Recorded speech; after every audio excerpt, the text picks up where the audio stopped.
Hello everyone.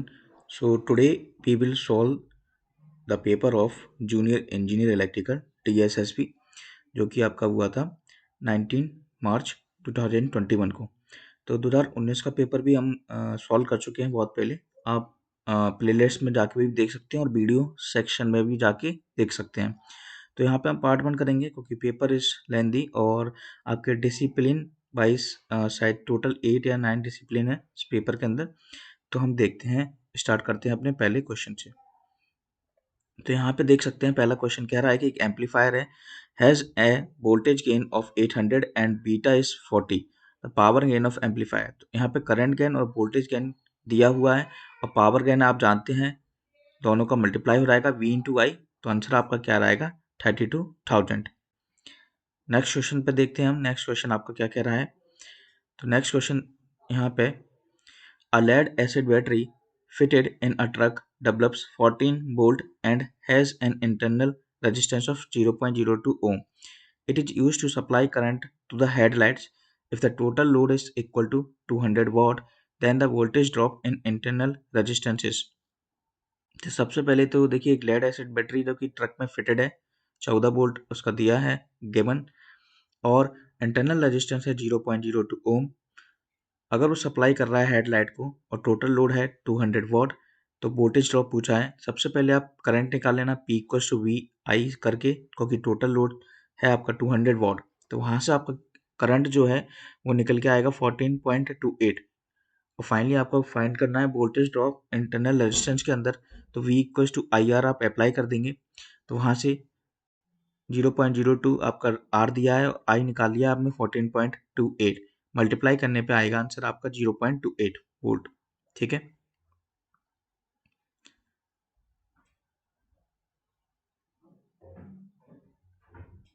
हम next question देखते हैं।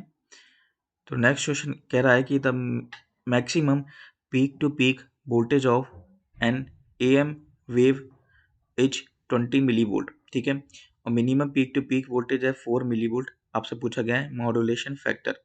तो यहाँ एम्पलीट्यूड मॉड्यूलेशन वेव है। ठीक है, AM और FM वेव्स होती हैं, आप जानते होंगे। तो यहाँ पे maximum peak to peak voltage और minimum peak to peak voltage आपको गिवन है। मॉड्यूलेशन फैक्टर का फॉर्मूला होता है आपका, ये रहा आपका मॉड्यूलेशन फैक्टर, जिसमें B max minus B minimum, ठीक है, upon B max plus B minimum होता है। ठीक है, और देखिए बी मैक्स कैसे निकालते हैं, बी मैक्स निकालते हैं 20/2, 2 से डिवाइड कर देना है क्योंकि पीक टू पीक वोल्टेज है, तो पीक टू पीक वोल्टेज में आपको ये काम करना पड़ेगा। ठीक है, तो पीक टू पीक वोल्टेज में 20/2 बी मैक्स और बी मिन भी आपका 4/2, यानी कि 2 से आप डिवाइड कर देंगे तो आपके बी मैक्स और बी मिन निकल जाएंगे और आपको फॉर्मूले में यह सब चीज पुट कर देना है। नेक्स्ट क्वेश्चन है आपका, the value of series resistor that is required to limit the current through an LED, ठीक है, to 10 milli ampere with a forward voltage drop of 0.6 volt when connected to a 20 volt supply is. तो यहाँ पे आप आसानी से देख सकते हैं, कुछ इस प्रकार का डायग्राम बनेगा, है ना, और आपको फाइंड क्या करना है, द वैल्यू ऑफ रजिस्टर। तो 20 आपका क्या था, वोल्ट सप्लाई थी, 20 माइनस R आई माइनस 0.6 वोल्ट जो कि फॉरवर्ड वोल्टेज ड्रॉप है। तो वहां से आप सॉल्व करने पे R की वैल्यू निकाल लेंगे जो कि 1.94 किलो ओम आएगी। ठीक है, the alternating voltage generated in the DC generator can be converted into DC by a device called. देखिए DC जनरेटर में आपका यह काम क्या करता है, कम्यूटेटर, ठीक है, जो कि रेक्टिफायर की तरह ऑपरेट होता है। यहाँ पे AC से DC हो रहा है और ठीक है, जो कि कम्यूटेटर का काम होता है ये कन्वर्जन करना। नेक्स्ट क्वेश्चन है आपका, in DC machine each conductor lies at dash to the magnetic flux in the direction of its movement. तो DC मशीन में आप जानते हैं जो कंडक्टर होता है वो 90 डिग्री पे पुट करते हैं बिटवीन दी मैग्नेटिक फ्लक्स और जो उस कंडक्टर का डायरेक्शन होता है उसकी मूवमेंट का। यहाँ अगला क्वेश्चन है कि अगर वोल्टेज सोर्स का वेरी हाई इंटरनल इम्पीडेंस है, जब कंपेयर किया जाता है to the external load impedance, then it is be considered as. तो देखिए यहाँ पे वोल्टेज सोर्स का हाई इम्पीडेंस है और हमें समझ में आ गया होगा कि मतलब समझ में आ जाता है कि यहाँ पे जब हाई इंटरनल इम्पीडेंस की बात हो रही है वही वोल्टेज सोर्स में और उसको कन्वर्ट किया जाएगा, ठीक है। तो उसको हम कांस्टेंट करंट सोर्स की तरह लेंगे। कैसे? यहाँ पे आप देख सकते हैं इस स्लाइड में कि कैसे हम कन्वर्जन करते हैं, ठीक है। The following points may be noted regarding the constant current source, ठीक है। Due to high internal resistance of the source, the load current remains essentially constant as the load RL is varied. जैसे जैसे load RL को varied करेंगे, ठीक है, उसी प्रकार से high internal resistance of the source में लोड करंट हमेशा कांस्टेंट रहेगा। या फिर आउटपुट वोल्टेज वेरी करने पे अप्रोक्सीमेटली जैसे कि RL वेरी कर रहा है तो फिर हमारा क्या रहेगा, करंट कांस्टेंट रहेगा। तो उस प्रकार से हम यहाँ पे कांस्टेंट करंट को सोर्स को आंसर लगा देंगे। नेक्स्ट आपका maximum power dissipation of the transistor is 200 millivolt. If VC is 10 volt, then the value of maximum collector current that can be allowed without destruction of the transistor is. तो PD max का होता है formula BCE into IC max। हाँ, यहाँ से आपको क्या क्या गिवन है, BCE भी गिवन है और पावर डिसिपेशन भी गिवन है, तो IC max आसानी से निकाल लेंगे। नेक्स्ट क्वेश्चन पे हम चलते हैं। नेक्स्ट क्वेश्चन कह रहा है कि intrinsic strength of ratio for a UJT unipolar junction transistor is determined to be 0.6, ठीक है। तो इंटरेस्टिंग स्टैंड ऑफ रेशियो आपको गिवन है 0.6। If the interbase resistance is 10 kilo ohm, interbase resistance जो होते हैं वो 10 किलो ओम है, तो RV1 और RV2 की वैल्यू क्या होगी, ठीक है। तो यहाँ पे हम देखते हैं, देखिए तो आप जानते हैं इंट्रिंसिक स्टैंड ऑफ रेशियो की वैल्यू होती है RV1 upon RV1 plus RV2, ठीक है। तो यहाँ पे RV1 प्लस RV2 की जो टोटल सम है वो होता है आपका RVV नॉट, यहाँ पे आप देख सकते हैं। और RVV नॉट जो आपका टोटल रेजिस्टेंस है, तो दोनों बेस रेजिस्टेंस, उसका जो टिपिकल रेंज होता है वो 3 किलो ओम से 10 किलो ओम होता है, ठीक है। आपको करना क्या है, आपको इंटरेस्टिंग स्टैंड ऑफ रेशियो दिया जो कि 0.6 है, इस पे देखिए आप यहाँ पे, ठीक है। तो 0.6 इक्वल टू RV1 और आपको RVV नॉट की वैल्यू कितनी दी है, 10 किलो ओम, ठीक है, इंटरबेस रेजिस्टेंस की वैल्यू। तो 10 किलो ओम से डिवाइड कर देंगे तो RV1 कितना आ जाएगा आपका 6K। अब RV1 6K आ गया है और आपको RV2 की वैल्यू भी निकालना है। तो आप जानते हैं RVV not equal to RV1 plus RV2 होता है। तो RVV नॉट आपको 10K गिवन है, तो 10K माइनस 6K कितना हो जाएगा, 4K, जो कि आपका आंसर है। नेक्स्ट क्वेश्चन है आपका, in a common base connection IE की वैल्यू 2 मिली एम्पियर है, IC की वैल्यू 0.5 मिली एम्पियर है, तो IV की वैल्यू निकालना है। आप जानते हैं IE जो होता है एमीटर करंट, वो collector current plus base current होता है। तो बेस करंट निकालना है तो 2 एम्पियर माइनस 0.5 मिली एम्पियर, जो कि 1.5 मिली एम्पियर हो जाएगा। अगले क्वेश्चन पे हम चलते हैं। अगला क्वेश्चन कह रहा है कि एक DC source generating 400 volt has an internal resistance of 500 ओम, ठीक है। The value of the load current when the load resistance is 50 ओम। तो यहाँ पे आपको लोड करंट की वैल्यू निकालना है और आप फॉर्मूला अप्लाई कर देंगे, ये वाला load current equals to source voltage upon R internal plus load resistance, ठीक है। अगला क्वेश्चन है the value of charge of an electron, आप अच्छे से जानते हैं 1.6 into 10 to the power minus 19 coulomb. अब बात हो रही है यहाँ पे हॉट कैथोड गैस ट्रायोड की, जो कि थायरोटॉन कहलाता है, ठीक है। यहाँ पे हम देख लेते हैं, शायद हमने थायरोटॉन के बारे में लिखा हो तो, ठीक है। वैसे डेफिनेशन वहीं पे लिखी हुई है, जो कि आप पढ़ेंगे इस थायरोटॉन के बारे में, तो हॉट गैस ट्रायोड इसको बोला जाता है, ठीक है। अगला क्वेश्चन है, if the input frequency of a sine wave applied to a half wave rectifier is 100 hertz, then the frequency of the output wave is. तो देखिए हाफ वेव रेक्टिफायर के केस में जो आउटपुट फ्रीक्वेंसी होती है वो ही input frequency होती है, यानी कि 100 हर्ट्ज ही आपका आंसर होगा। अगर यहाँ पे फुल वेव रेक्टिफायर बोला गया होता तो F out equal to 2 times of F in होता, जो कि 200 हर्ट्ज आंसर होता। नेक्स्ट क्वेश्चन है आपका, the armature of a DC generator has 10 slots for a two pole winding, ठीक है। The value of the number of slots per pole. तो देखिए स्लॉट्स दिए हैं, पोल दिए हैं, तो स्लॉट्स पर पोल क्या हो जाएगा आपका 10/2। अगला क्वेश्चन है आपका, एक हाफ वे रेक्टिफायर है जो कि सप्लाई कर रहा है 50 volt DC to a resistive load, ठीक है। The diode has a resistance of 12 ohm, the AC voltage required is. तो इस क्वेश्चन को भी आप देख सकते हैं यहाँ पे, V D C equals to I D C into R L, ठीक है, और आई डी सी होता है वो हमारा होगा आई एम अपॉन पाई, ठीक है, तो आई एम अपॉन पाई जो कि into R L which is equals to V M upon pi R D plus R L, ठीक है, और हमें बी डी सी गिवन है 50 और बी एम अपॉन पाई और R L upon are D plus R L कितना हो जाएगा 80 अपॉन 80 प्लस 12, क्योंकि 80 प्लस 12 ही आपको दिया है जो कि 92। बी एम को सॉल्व करेंगे तो आपका आंसर आएगा 180.6 वोल्ट। तो देखिए यहाँ पे सारी वैल्यूज गिवन है, आपको हाफ वेव रेक्टिफायर के बारे में बोला है और V D C equal to I D C R L आपको अप्लाई करना है। I D C I M upon pi या फिर V M upon pi R D plus R L लिख सकते हैं। अगला क्वेश्चन है कि in if a 4 pole generator has 16 coil then the number of slots is equals to. तो देखिए जो नंबर ऑफ स्लॉट्स होंगे, जितनी कॉइल्स होंगी उतने ही नंबर ऑफ स्लॉट्स होंगे, यानी कि 16 coils equals to number of slots. अगला क्वेश्चन है आपके which of the following is used as a thermodynamic emitter or as a cathode in a X-ray tube। तो देखिए टंगस्टन इसका आंसर होगा, क्योंकि एक टंगस्टन फिलामेंट हीट टेम्परेचर इसका होता है लगभग 2200 डिग्री सेल्सियस, जो क्योंकि इतने टेम्परेचर पे ही वो यूजफुल नंबर ऑफ इलेक्ट्रॉन्स को एमिट करता है, इसलिए हम एक्सरे ट्यूब में कैथोड की तरह यूज करते हैं थर्मोडायनेमिक एमिटर, जो कि टंगस्टन हमारा यूज होता है। अगला है कि इस डेसिमल नंबर को, यानी कि जो ऑक्टल नंबर 372 आपको दिया है, इसको आपको कन्वर्ट करना है, ठीक है, इस ऑक्टल को। इसका डेसिमल में क्या होगा 3 इंटू 8 की पावर 2 प्लस 7 इंटू 8 की पावर 1 प्लस 2 इंटू 8 की पावर 0 और 8 की पावर 0 क्या होता है आपका 1। इस टर्म को सॉल्व करने पे आपका आंसर आ जाएगा 250। अगला क्वेश्चन भी आपका सिंपल है, जो कि इक्विवेलेंट बाइनरी नंबर पूछा है 23 का।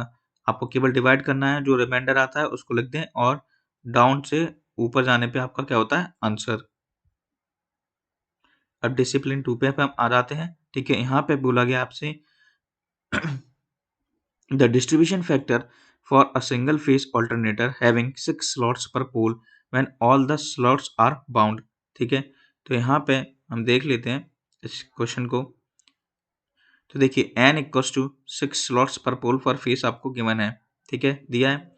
अब अल्फा आप जानते हैं 180 डिग्री अपॉन n होता है, तो 180 डिग्री अपॉन 6 यानी कि 30 डिग्री इलेक्ट्रिकल आ जाएगा। आपको निकालना क्या है डिस्ट्रीब्यूशन फैक्टर, और डिस्ट्रीब्यूशन फैक्टर होता है साइन n अल्फा अपॉन 2 और n साइन अल्फा अपॉन 2, ठीक है। तो अल्फा की वैल्यू कितनी आ गई है 30 डिग्री, ठीक है, n की वैल्यू कितनी है 6, तो सारी वैल्यूज पुट करने पे आपका आंसर आ जाएगा 0.644।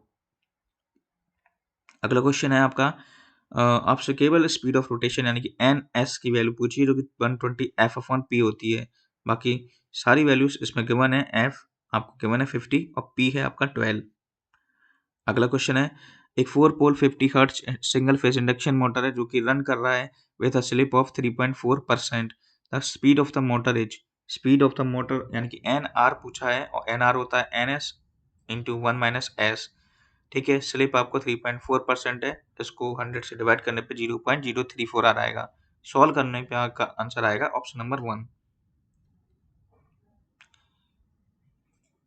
देखिए अगला क्वेश्चन है मल्टी स्ट्रैंड कंडक्टर्स प्रेफर्ड हम करते हैं सॉलिड कंडक्टर से, ठीक है, तो बिकॉज दे आर, क्योंकि मल्टीपल वायर्स आर वंच्ड और stranded together to give extra strength और flexibility we get standard wires. Standard copper wires are definitely the most preferred choice of metal make. The wires are stronger and provide more durability than the solid wires and have better conductivity than the solid wire. तो यहाँ पे इसीलिए हम multi strand conductors को use करते हैं, क्योंकि काफी सारे इसके एडवांटेजेस हैं। देखिए the reversal of current in a coil as the coil passes the flux axis is called commutation. Commutation के बारे में आपने ए लाइन जरूर ही पढ़ी होगी। Commutation is the process in which generated alternating current in the armature winding of a DC machine is converted into DC। तो यहाँ पे आप उस पॉइंट को पढ़ सकते हैं, क्योंकि यहाँ पे रिवर्सल ऑफ करंट के बारे में बोला गया है। Next the losses in a DC machine are mainly due to, देखिए लॉसेस जो होती है डीसी मशीन में केवल कॉपर लॉसेस के थ्रू होती है, ठीक है, armature copper losses, field copper losses. तो यह लॉसेस किसकी वजह से होते हैं, आपके रेजिस्टेंस की वजह से वाइंडिंग में, ठीक है। तो armature, field winding, copper losses categories होती है, armature losses, field winding losses और ब्रश कॉन्टेक्ट रेजिस्टेंस लॉसेस। और copper losses proportional to square of the current, यानी कि आप जानते हैं P C U to I square R होता है। नेक्स्ट क्वेश्चन पे हम चलते हैं। एक 230 वोल्ट डीसी शंट मोटर है, takes a no load current of 2 ampere and runs at 1200 rpm. If the full load current is 40 ampere and armature resistance is 0.25 ohm, then the speed of the full load. तो देखिए सबसे पहले आपको क्या करना है, EV1 निकाल लेना है जो कि B minus I A R A है, ठीक है। तो निकालने पे इतना आ जाएगा आपका EV1। EV2 निकाल लेना है, फिर EV2 equal to B minus I A R A जो कि 40 एम्पियर आपको दूसरा करंट दिया है, फुल लोड करंट। पहला नो लोड करंट से, फिर फुल लोड करंट से। आप जानते हैं E equal to P phi N Z upon 60 होता है, यानी कि E जो होता है आपका EMF वो प्रोपोर्शनल होता है आपके स्पीड के। तो इसलिए हम रेशियो निश्चय EV1 upon EV2 equal to N1 upon N2 apply कर देंगे, वहां से आपका N2 आ जाएगा 1150। इनमें से कौन सी मेथड नहीं है स्पीड कंट्रोल की, तो आप जानते हैं voltage control, armature control, flux control आपकी मेथड होती है स्पीड कंट्रोल की। Series parallel control is not a method. यहाँ पे भी आप N S equal to 120 F upon P apply कर देंगे। अगला क्वेश्चन है आपका, एक 50 kVA का ट्रांसफॉर्मर है, if the iron loss is 500 what और फुल लोड कॉपर लॉस है 800 वॉट। आपसे फुल लोड एफिशिएंसी पूछी है। तो देखिए एफिशिएंसी आप kVA cos phi upon kVA cos phi plus PI plus PCU अच्छे से आपने पढ़ा होगा, वही यहाँ पे चीज़ हमने अप्लाई की है। kVA cos फाई निकाल लेना जो कि 40 किलोवाट आएगा। टोटल फुल लोड लॉसेस यानी कि PI प्लस PCU कितना हो गया आपका 1.3 किलोवाट। और फुल लोड इनपुट है, फुल लोड इनपुट कितना हो जाएगा, क्योंकि आप जानते हैं एफिशिएंसी क्या होती है आपकी, आउटपुट अपॉन इनपुट। तो फुल लोड इनपुट कितना हो जाएगा आपका 41.3, क्योंकि आपको यहाँ पे 1.3 टोटल फुल लोड लॉसेस निकालना है और 40, ठीक है, 40 किलोवाट आपका क्या था, KVA cos फाइव। तो उससे दोनों आउटपुट अपॉन इनपुट रखने पे कितना आ जाएगा 96.85। एक 2000/200 वोल्ट 20 kVA का ट्रांसफार्मर जिसमें 66 टर्न्स है सेकेंडरी में, और वैल्यू ऑफ प्राइमरी टर्न्स आपसे पूछी है। V1 upon V2 equal to N1 upon N2 आपका आंसर होगा। नेक्स्ट आपका impedance test in a transformer is use to determine. तो इम्पीडेंस टेस्ट कैसे फाइंड करते हैं आप, फुल लोड कॉपर लॉसेस के through. Are normally use to connect pendant lamps ceiling roses. तो पेंडेंट लैंप्स आपकी एक चैंडलियर टाइप की लैंप होती है जो कि घर में डिजाइनिंग के लिए यूज करते हैं, तो वो आपका होता है सीलिंग रोजेस, यानी कि जो छत पर आप उसको डिजाइनिंग के पर्पज से लगाते हैं। नेक्स्ट आपका, which type of three phase transformer connection is use to step up high voltage. तो यहाँ पे हम और बात कर लेते हैं। तो डेल्टा स्टार कनेक्शन जो होता है वो बोथ लार्ज और लो वोल्टेज रेटिंग के लिए यूज होता है। डेल्टा स्टार यूज होता है आपका स्टेप अप वोल्टेज लेवल्स के लिए, यहाँ पे हम बात कर ही लिए। स्टार डेल्टा की अगर हम बात करें तो स्टेप डाउन के लिए, ठीक है। स्टार अगर आउटपुट में है तो स्टेप अप करेगा, अगर स्टार आपका इनपुट की तरफ है तो आपका स्टेप डाउन करेगा। स्टार स्टार कनेक्शन आपके स्मॉल और हाई वोल्टेज ट्रांसफॉर्मर्स होते हैं, और डेल्टा डेल्टा आपके लार्ज और लो वोल्टेज ट्रांसफार्मर होते हैं, ठीक है। तो ये चारों की जो चारों पॉइंट्स आपको अच्छे से याद होने चाहिए। देखिए नेक्स्ट है आपका 5 HP का मोटर है, 220 वोल्ट शंट मोटर जो कि has a full load current of 20 milli ampere, sorry 20 ampere and an armature resistance of about 0.5 ohm. If this motor is directly switched on to supply, then it would take an armature current off. तो देखिए यहाँ simple सी चीज बोली गई है कि अगर motor को directly switch on to supply, यानी कि डायरेक्ट आप कनेक्ट कर दें, डायरेक्ट सप्लाई स्विच कर दें सप्लाई से, तो आपका करंट कितना होगा। तो बी अपॉन आर होता है करंट, तो 220 अपॉन 0.5 आपका क्या हो जाएगा करंट। तो 220 अपॉन 0.5 कितना आता है आपका 440 एम्पियर हो गया, 440 एम्पियर हो गया। जिसका मतलब है कि 440 एम्पियर का मतलब यह है कि ये 20 टाइम्स आपके फुल लोड करंट के, क्योंकि फुल लोड करंट आपका 20 दिया है और 440 एम्पियर आ जाएगा अगर डायरेक्ट आप सप्लाई से कनेक्ट कर देंगे। तो इसकी वजह से होगा क्या कि आपका जो हाई स्टार्टिंग करंट है शुरुआत में हो जाएगा, ठीक है, उसकी वजह से आपका आर्मेचर हीट हो जाएगा due to excessive heating effect, या फिर आपके कम्यूटेटर पर डैमेज हो जाएगा क्योंकि हैवी स्पार्किंग होगी आपके ब्रश के अक्रॉस, एक्सेसिव वोल्टेज ड्रॉप होगा। तो इस एक्सेसिव करंट हीटिंग को अवॉइड करने के लिए एक वेरिएबल रेजिस्टेंस को हम सीरीज में लगाते हैं आर्मेचर सर्किट में, ठीक है। तो यह इसका आंसर होगा। नेक्स्ट आपका maximum load lighter fan that can be connected in one सब सर्किट इज 800 वॉट। तो ये हम कई बार देख चुके हैं, पावर सब सर्किट के लिए 1000 वॉट। नेक्स्ट आपका which of the following speed control technique is well suited for applications like passenger elevators.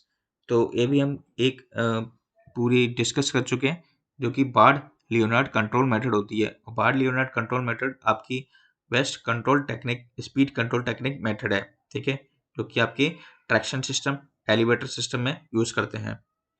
यहाँ पे बात हो रही है आर्मेचर रेजिस्टेंस की, जो कि डीसी मशीन में लगभग यूज होता है। तो it is less than the 1 ohm. क्यों? क्योंकि कॉपर लॉसेस से हमें बचना है। The stator winding used for 4 speed squirrel cage induction motor is. तो यहाँ पे स्टेटर वाइंडिंग कितनी यूज होती है? 2 for the 4 speed squirrel cage induction motor. Next question आपका, the best way to produce reversing voltage to neutralize the reactance voltage is by using। तो देखिए यहाँ पे रिएक्टेंस वोल्टेज को न्यूट्रलाइज करने की बात हो रही है, तो वो इंटरपोल करता है। इंटरपोल के दो काम होते हैं, एक तो न्यूट्रलाइजेशन करना क्रॉस मैग्नेटाइजिंग इफेक्ट को, ठीक है, ड्यू टू आर्मेचर रिएक्शन की वजह से जो होते हैं, और दूसरा काउंटर या फिर कैंसिल करना रिएक्टेंस वोल्टेज को, जो कि अंडरगोइंग कम्यूटेशन के समय होते हैं। तो ये दो बातों को आपको ध्यान रखना होगा। नेक्स्ट डिसिप्लिन 3 पे हम आ चुके हैं, और डिसिप्लिन 3 में पहला क्वेश्चन है the limiting volume of leakage current in electrical installation should be. तो यहाँ पे देखिए 1/5000 ए लिमिटिंग वॉल्यूम है आपके लीकेज करंट का, जो आप इलेक्ट्रिकल इंस्टॉलेशन में यूज करते हैं। नेक्स्ट है एक energy meter is design to make 100 revolutions of disc for 1 unit of energy.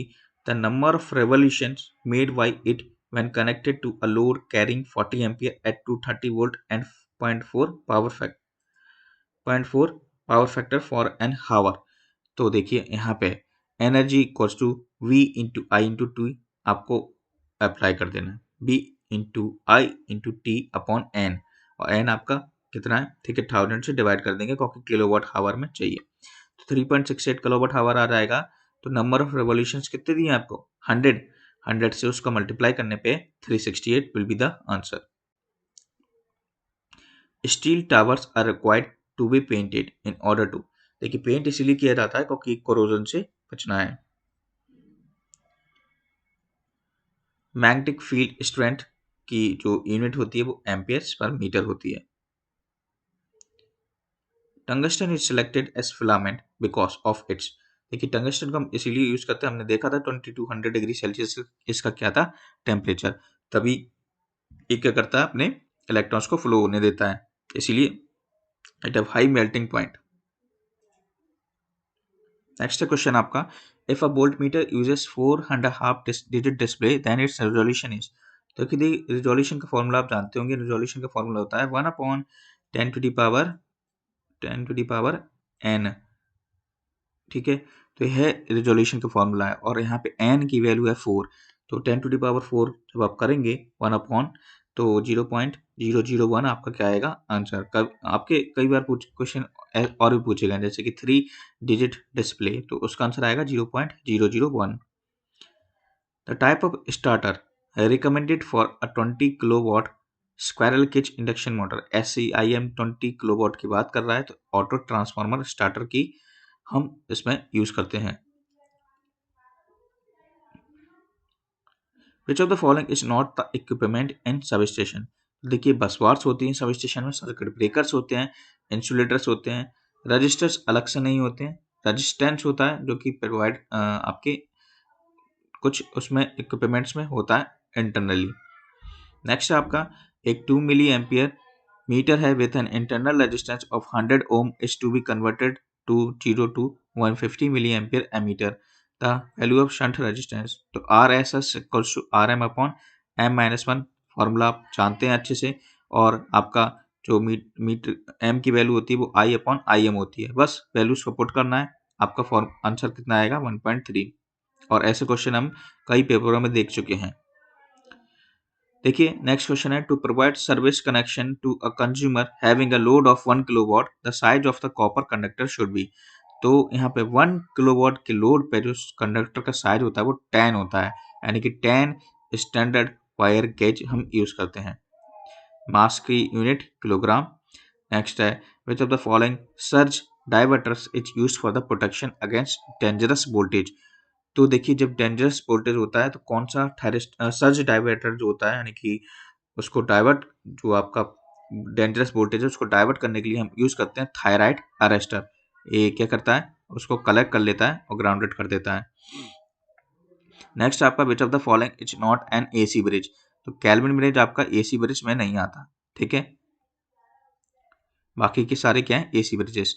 Bridge circuit work on the principle of null induction principle. तो नल इंडक्शन प्रिंसिपल आपने सबसे अच्छा उदाहरण है आपका व्हीटस्टोन ब्रिज। आप देखते हैं जब व्हीटस्टोन ब्रिज बनाते हैं तो चारों आपके साइड्स में क्या होता है रेजिस्टेंस, और फिर आप क्या करते हैं क्रॉस मल्टीप्लिकेशन, यानी कि ए बी सी डी है तो A D equals to B C. Average resistance of human body होती है 1000 ओम। यूनिट ऑफ सेंसिटिविटी का फॉर्मूला होता है रेडियंस पर माइक्रो एम्पियर, और सेंसिटिविटी यानी कि टी अपॉन आई इसका फॉर्मूला है, ठीक है, डिफ्लेक्शन अपॉन करंट।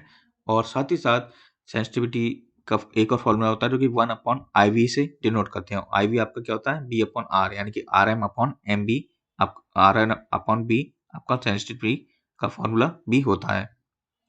नेक्स्ट है, which of the following is not a detector in AC bridge. देखिए कौन सा डिटेक्टर नहीं है, तो वाइब्रेशन गैल्वेनोमीटर हम एसी ब्रिज में यूज करते हैं, tunable amplifiers and headphones.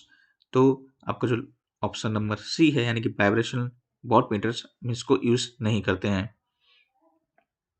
Next है आपका 11,000 बाई 110 वोल्ट पोटेंशियल ट्रांसफार्मर है और यूज कर रहे हैं वोल्ट मीटर रीडिंग के साथ 87.5 वोल्ट।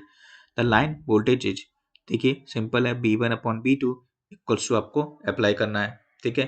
तो B1 upon B2 equals to N1 upon N2, और N1 अपॉन M2 आपको पोटेंशियल ट्रांसफार्मर का टर्म्स दिया है, तो 8750 क्या रहेगा आपका आंसर। अगला है आपका bridge that is use to measure the resistance. तो रेजिस्टेंस अभी हम देख रहे थे इतना सारा, तो व्हीटस्टोन ब्रिज का हम यूज करते हैं। डी सॉर्टी ब्रिज आप पता ही है आपको कैपेसिटेंस के लिए यूज करते हैं, मैक्सवेल इंडक्शन के लिए होता है, कैल्विन ब्रिज भी आपको रेजिस्टेंस के लिए, ठीक है। तो ये सारी चीजें आपको याद रखनी होंगी। अब अगला डिसिप्लिन 4 पे हम पहुंच चुके हैं, और डिसिप्लिन 4 में हम बात करते हैं पहले क्वेश्चन की सेंसिटिविटी। तो सेंसिटिविटी अभी हमने देखा था 1 अपॉन आई वी, या फिर किलो ओम पर वोल्ट, ठीक है, या फिर रेडियंस पर माइक्रो एम्पियर, ये सारी यूनिट है, या फिर डिफ्लेक्शन ओवर टोटल करंट। अगला क्वेश्चन, एक 3 फेज 4 पोल 400 वोल्ट, तो स्लिप आपसे पूछिए और स्लिप का फॉर्मूला आप अच्छे से जानते हैं, N S minus N R upon N S होता है, ठीक है।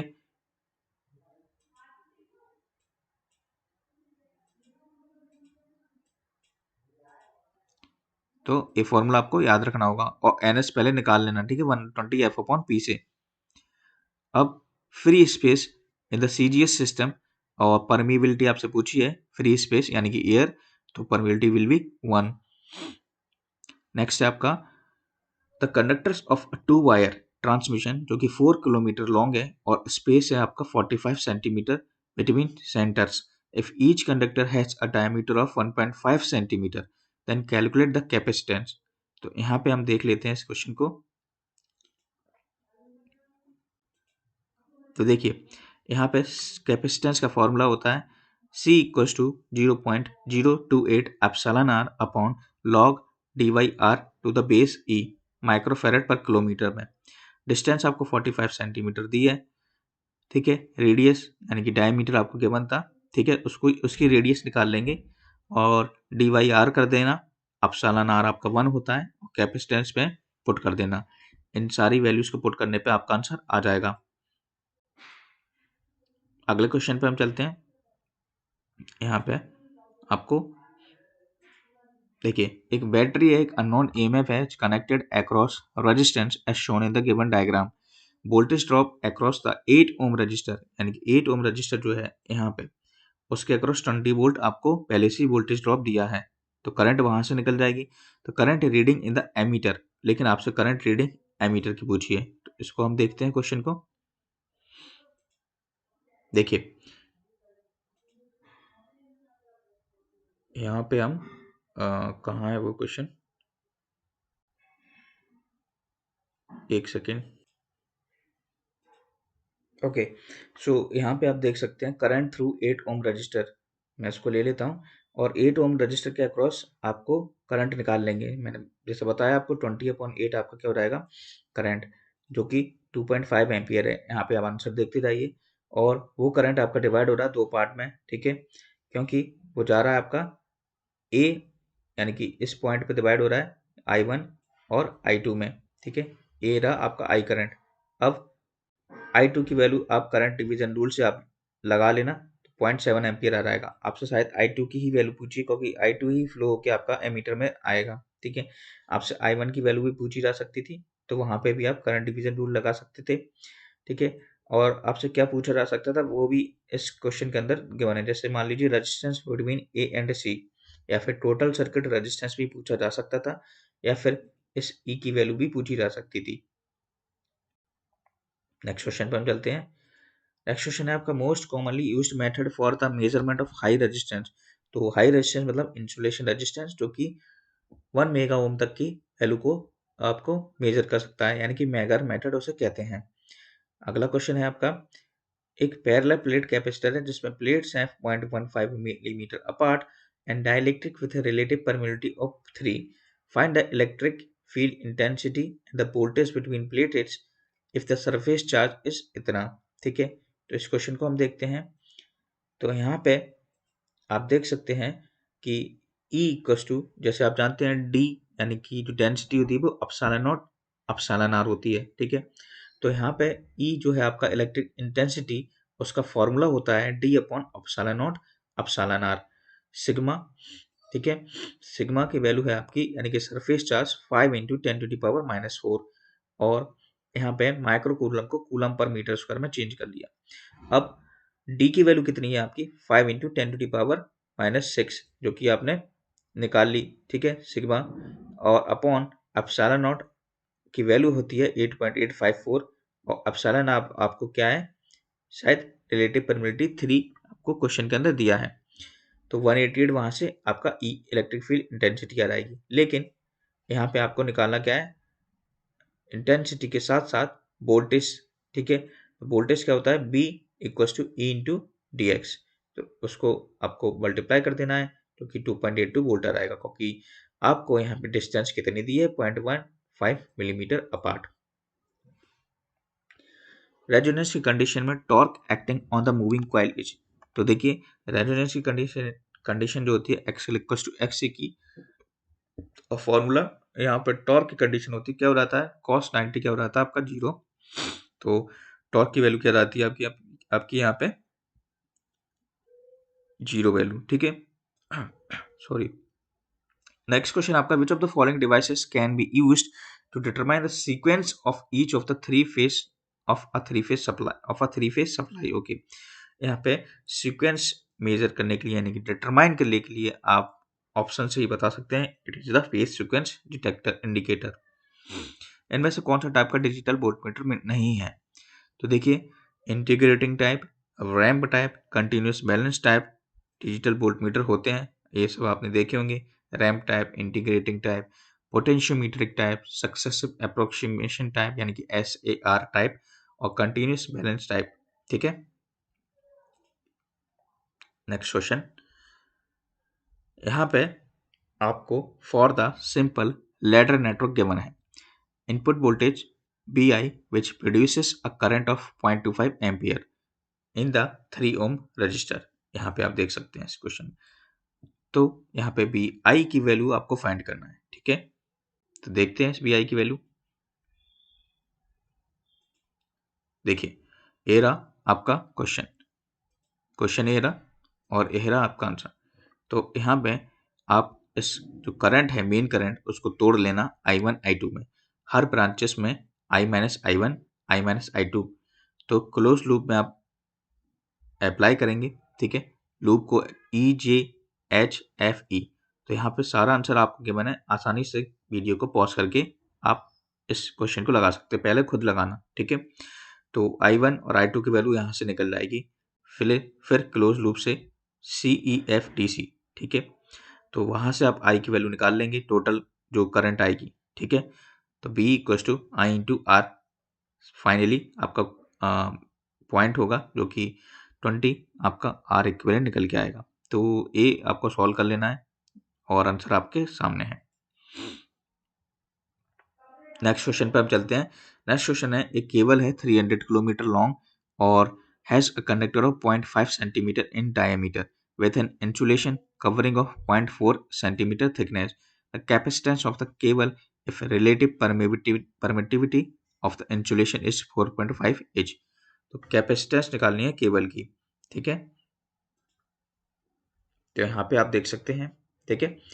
कैपेसिटेंस ऑफ द केबल का फॉर्मूला होता है 0.024 epsilon r upon log b by a to the base 10। अब आपको a की वैल्यू फाइंड करना है 0.5 अपॉन 2, ठीक है, क्योंकि आपको दिया हुआ है डायमीटर 0.5 सेंटीमीटर, ठीक है। और b आपकी क्या है 0.25 प्लस 0.4 यानी कि दोनों का सम, यानी कि जो आपकी इंसुलेशन जो है और कंडक्टर की जो डायमीटर है उन दोनों का सम क्या हो जाएगा आपका b।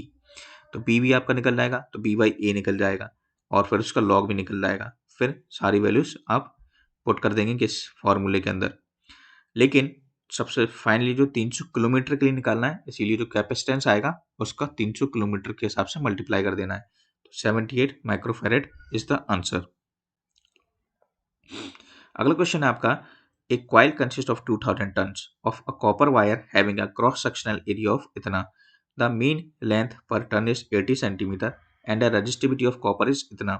The resistance of the coil when connected across 110 volt DC supply is. तो देखिए इस क्वेश्चन को हम देखते हैं।